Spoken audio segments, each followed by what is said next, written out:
Kaya na bang tapatan ng cellphone cameras ang mga DSLR o mirrorless camera ngayon?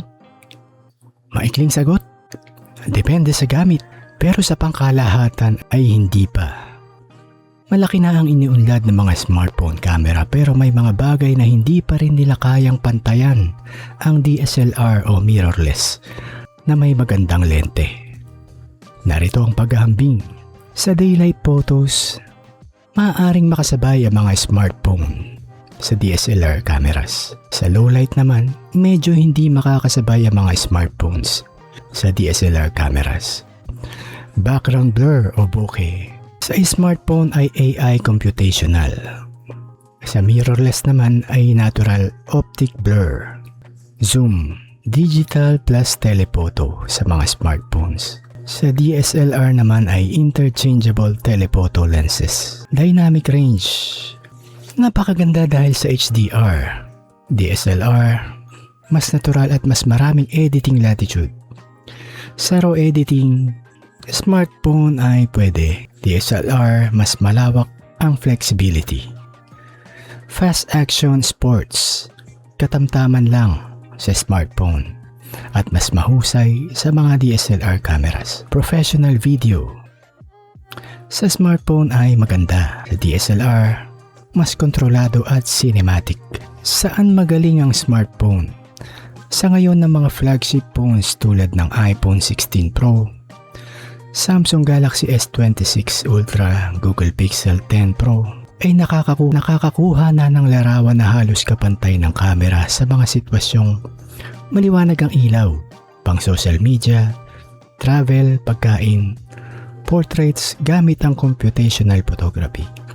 Sa Instagram, Facebook o TikTok, madalas ay mahirap nang mapansin ng karamihan kung smartphone o camera ang ginamit.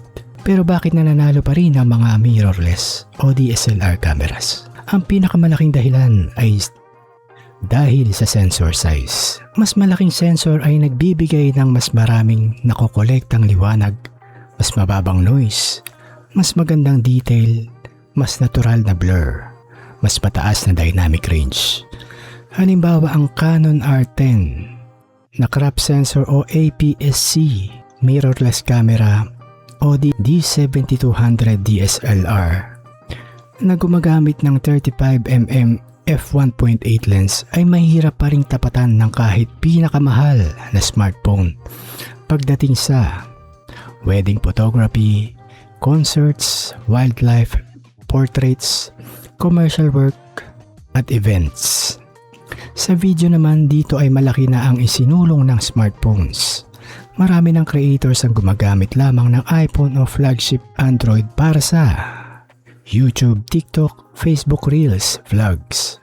Ngunit para sa commercials, documentaries, films, weddings, mas ginagamit pa rin ang mirrorless o DSLR dahil sa interchangeable lenses, mas malaking sensor, mas magandang low light performance, mas mataas na bitrate at color depth, mas mahusay na manual control.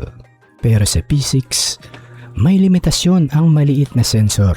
Hanggat hindi lumalaki ng malaki ang sensor ng smartphone, mananatiling may kalamangan ang DSLR at mirrorless sa image quality sa mahirap na ilaw, natural na background blur, mabilis na autofocus para sa sports at wildlife, at flexibility ng iba't ibang lente. Sa madaling salita, para sa 90% ng casual users, sapat na ang flagship smartphone. Para sa photographers, videographers, at professionals, hindi pa rin napapalitan ng smartphone ang isang mahusay na DSLR o mirrorless camera.